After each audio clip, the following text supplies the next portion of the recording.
Hello competitors, welcome to competitors classes. GS capsule की हमारे series में आज हम देखने वाले हैं सोलर सिस्टम। आपको पता है कि हर कॉम्पिटिटिव एग्जाम में सोलर सिस्टम से मिनिमम एक क्वेश्चन एक्सपेक्टेड है, कई बार 2 से 3 भी आ जाते हैं। तो सोलर सिस्टम और उनके जो इम्पोर्टेंट प्लैनेट्स हैं और उनके जो भी बहुत इंपॉर्टेंट पॉइंट्स हैं जो कि प्रीवियसली किसी न किसी एग्जाम में पूछे गए हैं, उनके बारे में आज हम डिस्कस करेंगे। तो जो लोग भी चैनल में नए हैं वो लोग चैनल को सब्सक्राइब कीजिए, लाइक कीजिए, शेयर कीजिए। भाई सपोर्ट करने में कंजूसी नहीं करेंगे आप लोग, आपका सपोर्ट मेरे लिए बहुत इंपॉर्टेंट है। तो कोऑपरेट कीजिए, सपोर्ट कीजिए और ज्यादा से ज्यादा शेयर कीजिए। तो ठीक है, टाइम वेस्ट नहीं करते हैं, स्टार्ट करते हैं। सोलर सिस्टम, ठीक है, हमारा जो सूर्यमंडल या सौर मंडल जिसको हम बोलते हैं सोलर सिस्टम, उसकी हमको स्टडी करनी है। सबसे पहले चीज हमको पता है कि जो सोलर सिस्टम का मेन सोर्स ऑफ एनर्जी है वो कौन है? सन है, हमारे सूर्यदेव है, ठीक है, सन। हर जीव जंतु, हर पशु पक्षी, पेड़ पौधों, सबके लिए जो एनर्जी का सोर्स है वो सन है। तो सन में ऐसा क्या होता है जिससे हमको एनर्जी मिलती है? तो हाइड्रोजन जो होते हैं, 2 हाइड्रोजन के एटम्स मिलके एक हीलियम का फॉर्मेशन करते हैं, ठीक है। हाइड्रोजन का एटॉमिक नंबर 1 होता है। जब 2 हाइड्रोजन के एटम्स मिलते हैं तो एक हीलियम का फॉर्मेशन करते हैं, जिसको न्यूक्लियर फ्यूजन बोलते हैं, ठीक है। न्यूक्लियर फ्यूजन, फ्यूजन मतलब मिल जाना। तो न्यूक्लियर कहाँ पर लिखूं मैं? ये रहा फ्यूजन, ठीक है। न्यूक्लियर फ्यूजन के थ्रू जो है सन में एनर्जी का फॉर्मेशन होता है, जिसकी वजह से हमको अनलिमिटेड अमाउंट में एनर्जी प्राप्त होती है, मिलती है। तो सोलर सिस्टम में एनर्जी प्रोवाइड करने के लिए कौन कौन से 2 एटम्स रिस्पॉन्सिबल है? 2 हाइड्रोजन एटम मिलकर क्या बनाते हैं? हीलियम बनाते हैं। उस प्रोसेस को क्या बोलते हैं? न्यूक्लियर फ्यूजन बोला जाता है, ठीक है। Nuclear fusion, nuclear fusion. ये कौन सा प्रोसेस है? ये वो प्रोसेस है जिससे सन के थ्रू हमको एनर्जी मिलती है, ठीक। सन से जो सबसे नियरेस्ट प्लैनेट होते हैं, ठीक है, ये सारे प्लैनेट्स हैं, मैं एक के बाद एक आपको समझाती हुई चलूंगी। तो सन से सबसे नियरेस्ट प्लैनेट है वो है हमारा मर्क्यूरी। क्या है? मर्क्यूरी। मर्क्यूरी जो है वो सन के सबसे पास में है और इसीलिए सबसे गर्मी भी उसको मिलती है। तो इस नाम से वो हमारे सोलर सिस्टम का हॉटेस्ट प्लैनेट है, सबसे गर्म प्लैनेट है मर्क्यूरी। स्टार मार्क पूछा हुआ question, which is the hottest planet of our solar system, that is Mercury, ठीक। सेकेंड में हम आते हैं वीनस। वीनस जो है वो एग्जाम पॉइंट ऑफ व्यू से बहुत ही ज्यादा इंपॉर्टेंट है, इसलिए मैं इसको 5 स्टार दूंगी, मतलब ये 5 स्टार क्वेश्चन है। अब वीनस से कैसे कैसे क्वेश्चंस बनते हैं, ठीक है। वीनस को हम इवनिंग स्टार कहते हैं। ई मैंने लिखा हुआ है, ई का मतलब है इवनिंग, इवनिंग स्टार, ठीक है। या तो इसको हम मॉर्निंग स्टार भी बोलते हैं, मतलब सुबह के समय, मॉर्निंग के समय या शाम को, इवनिंग के समय वीनस जो है वो हमको अर्थ से नेकेड आईज से, खुली आंखों से दिखाई देता है, कई बार यदि आसमान साफ हो तो, ठीक है। तो वीनस को 2 नामों से जाना जाता है, इवनिंग स्टार या मॉर्निंग स्टार। इसके अलावा वीनस जिसको हम शुक्र ग्रह भी बोलते हैं, उसको अर्थ ट्विन बोला जाता है। अर्थ की, पृथ्वी की जुड़वा बहन भी कहा जाता है, किसको? वीनस को या शुक्र को, ठीक है। तो मॉर्निंग स्टार, इवनिंग स्टार और अर्थ ट्विन किसको बोला जाता है? वीनस को बोला जाता है। वेरी इंपॉर्टेंट क्वेश्चन, ठीक। तीसरा हम बात करते हैं हमारे अपने अर्थ, हमारी पृथ्वी की, ठीक है। सबको पता है कि पृथ्वी जो है एकमात्र ऐसा प्लेनेट है, एकमात्र ऐसा ग्रह है जिसमें जीवन पॉसिबल है, इसमें लाइफ पॉसिबल है। यहाँ का जो टेम्परेचर, प्रेशर, जो कंडीशंस हैं, जो हमारे लेयर्स हुए हैं एटमॉस्फेयर के, ठीक है, उसकी वजह से यहाँ पे हमारा सांस लेना, हमारा जिंदा रहना पॉसिबल हो पा रहा है। साथ ही इसको क्या बोला जाता है? ब्लू प्लैनेट भी बोला जाता है, क्योंकि अप्रोक्सीमेटली 71% पार्ट जो है अर्थ का वो क्या है? वाटर है। अर्थ से बहुत ज्यादा क्वेश्चंस नहीं पूछे जाते हैं। तो क्वेश्चंस कहाँ से पूछते हैं?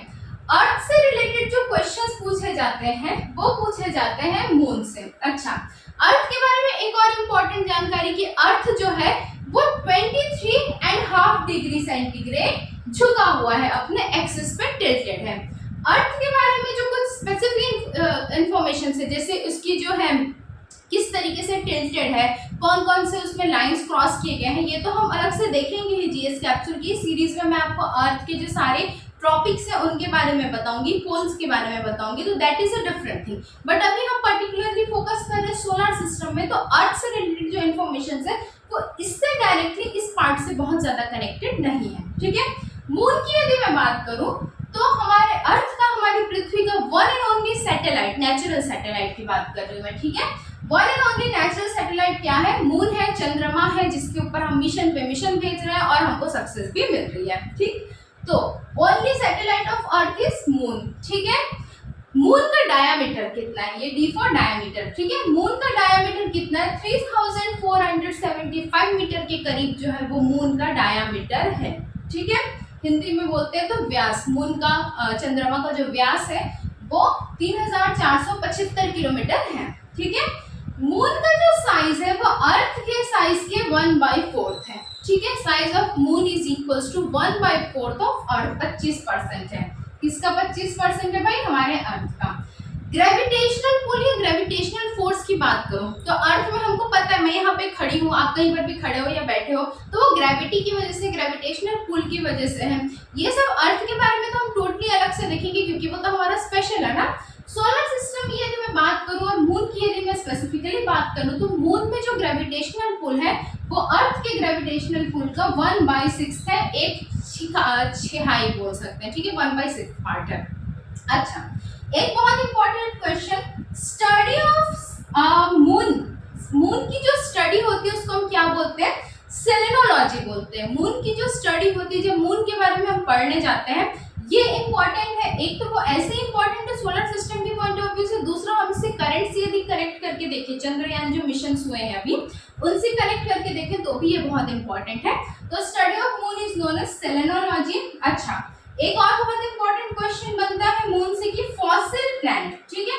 मून को क्या बोला जाता है? फॉसिल प्लैनेट बोला जाता है, ठीक। चलो, अर्थ हो गया हमारा। अर्थ के बाद हम आते हैं मार्स पे, ठीक है। सूर्य से यदि मैं बात करूं तो चौथे नंबर का प्लैनेट है मार्स। मार्स को मंगल ग्रह भी कहा जाता है, ठीक है। मार्स का जो कलर होता है वो रेड होता है क्योंकि यहाँ पे आयरन बहुत मिलते हैं।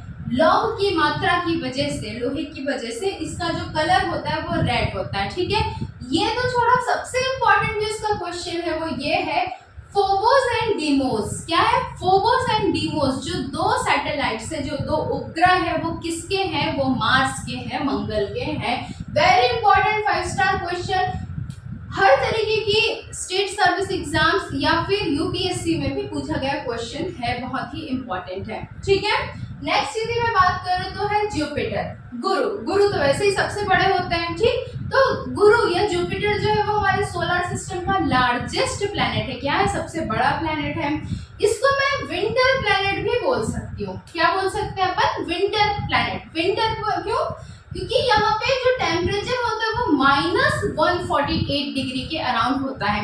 देखो, सूर्य से जैसे जैसे दूरी बढ़ती जाती है, जो डायरेक्ट सनलाइट का प्रभाव है वो कम होता है, ठीक है। तो टेम्परेचर यहाँ पे कितना होता है? -148 डिग्री होता है, ठीक है।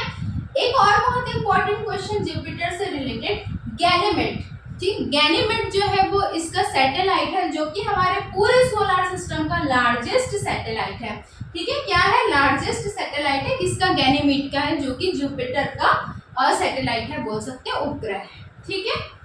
नेक्स्ट हम आते हैं सैटर्न की, शनि, ठीक है। जिसकी यदि मैं बात करूं तो ये हमारे जो सोलर सिस्टम है उसका सेकेंड लार्जेस्ट प्लैनेट है। सबसे बड़े प्लैनेट कौन से हैं? जुपिटर है, दूसरे नंबर पे है सैटर्न या शनि, ठीक है। इसमें कुछ रिंग्स प्रेजेंट होती है, ये आपको दिखाई दे रहा होगा। यदि मैं पूरे सैटर्न की बात करूं तो ये कुछ रिंग्स प्रेजेंट है। ये रिंग्स जो होते हैं इनको कंसेंट्रिक रिंग्स बोला जाता है और ये आइस और डस्ट से बनते हैं। किससे बनते हैं? आइस एंड डस्ट से इनका फॉर्मेशन होता है। Very important question, star out, ठीक। किसमें बात कर रही हूँ मैं? सैटर्न की या शनि की बात कर रही हूँ। इसमें कुछ रिंग्स मिलते हैं, कुछ छल्ले मिलते हैं, ठीक है, जिनको कंसेंट्रिक रिंग्स बोलते हैं और ये आइस और डस्ट से बने हुए होते हैं, ठीक। आगे यदि मैं बात करूं तो यूरेनस की, किसकी? यूरेनस की। यूरेनस का जो कलर होता है वो ग्रीनिश होता है और ग्रीनिश क्यों होता है? मीथेन गैस की वजह से। मीथेन गैस के कारण जो है यूरेनस का कलर ग्रीन होता है। अच्छा, जो गाय वगैरह होती है, ऐसे एनिमल्स जो चुगाली करते हैं, दिन भर ऐसा लगता है ना कुछ चबा रहे हैं, कुछ खा रहे हैं, तो ऐसे एनिमल्स या जो पैडी फील्ड होती है, जो धान की जो फील्ड्स होती है, उनमें भी मीथेन गैस जो है वो प्रोड्यूस होता है या उनके द्वारा भी मीथेन गैस का प्रोडक्शन किया जाता है। ये क्वेश्चन भी कई बार पूछा गया है, तो ये मैंने बातों बातों में बताया, ठीक। तो मीथेन किस में मिलता है? यूरेनस में मिलता है। यूरेनस का जो साइज होता है वो अर्थ के साइज का 4 गुना होता है। भाई हमारे प्लेनेट का 4 गुना है ये अर्थ, ठीक। लेकिन हाँ, जीवन इसमें पॉसिबल है कि नहीं वो हमको नहीं पता, ठीक है। नेक्स्ट यदि मैं बात करूं तो नेपट्यून, क्या? नेपट्यून क्या है? नेपट्यून में भी जो है ना मीथेन रिंग्स मिलते हैं। अच्छा, नेपट्यून के बारे में एक सबसे इंपॉर्टेंट पार्ट जो बहुत बार पूछा गया है, इसमें जो नेपट्यून रिंग्स होते हैं वो सब जीरो टेम्परेचर के होते हैं। किसके? सब जीरो टेम्परेचर के। डायरेक्ट क्वेश्चन पूछा गया है कि जो सब जीरो टेम्परेचर के मीथेन रिंग्स होते हैं वो कौन से प्लैनेट में मिलते हैं? तो किसमें मिलते हैं? हमको नेपट्यून में मिलते हैं, ठीक। तो इस तरीके से हमने अपना सोलर सिस्टम देखा। एक बार क्विकली रिवाइज करेंगे विद इन और 1.5 मिनट, ठीक है। Sun main source of energy, hydrogen, दो हाइड्रोजन एटम मिलकर हीलियम बनाते हैं, जो कि जिस प्रोसेस को हम क्या बोलते हैं? लिखा था ना मैंने, न्यूक्लियर फ्यूजन बोलते हैं। न्यूक्लियर फ्यूजन की वजह से हमको एनर्जी मिलती है।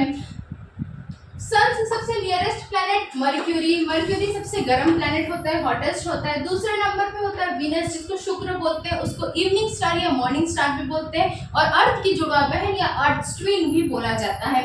तीसरे नंबर पे हमारा अर्थ सबसे प्यारा, सबसे अच्छा, ठीक है, 23.5 डिग्री अपने एक्सिस पे टिल्टेड होता है। इसके अलावा इसको वाटरी प्लैनेट या ब्लू प्लैनेट बोलते हैं।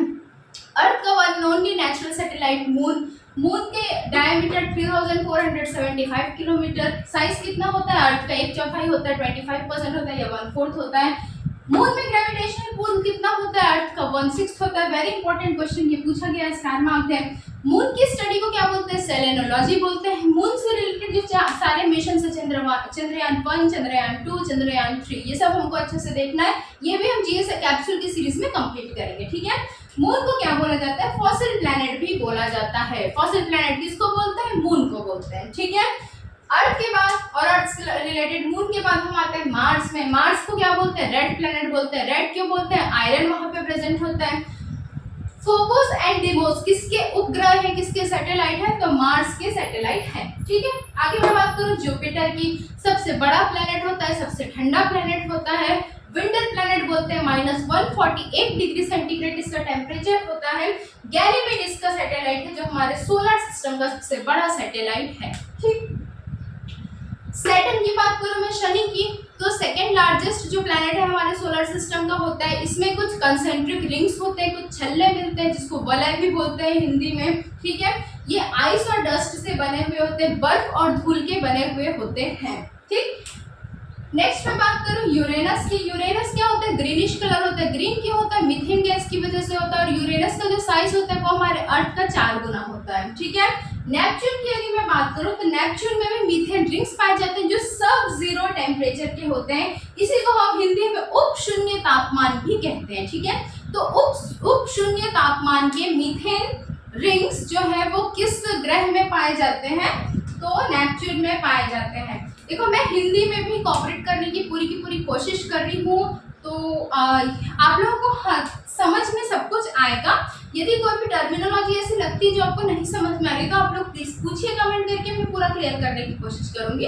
तो चलो ठीक है, मिलते हैं अगली क्लास में हम फिर से किसी नए टॉपिक के साथ। और जीएस सीरीज में हम वो सारे इंपॉर्टेंट जो जीएस सीरीज का जो कैप्सूल है ना, आई मीन जीएस कैप्सूल का जो सीरीज है ना, उसमें सारी इंपॉर्टेंट चीजें हम जो है वो कवर करते हुए चलेंगे, ठीक है। स्लिप ऑफ टंग हो जाता है यार, ह्यूमन एरर, ठीक। तो चलो फिर मिलते हैं अगली क्लास में। और हाँ, सपोर्ट करने में कंजूसी नहीं करोगे, ज्यादा से ज्यादा लाइक करो, सब्सक्राइब करो, शेयर करो यार, मेरे को भी तो मोटिवेशन मिलना चाहिए ना। चलो ठीक है, मिलते हैं, ओके बाय।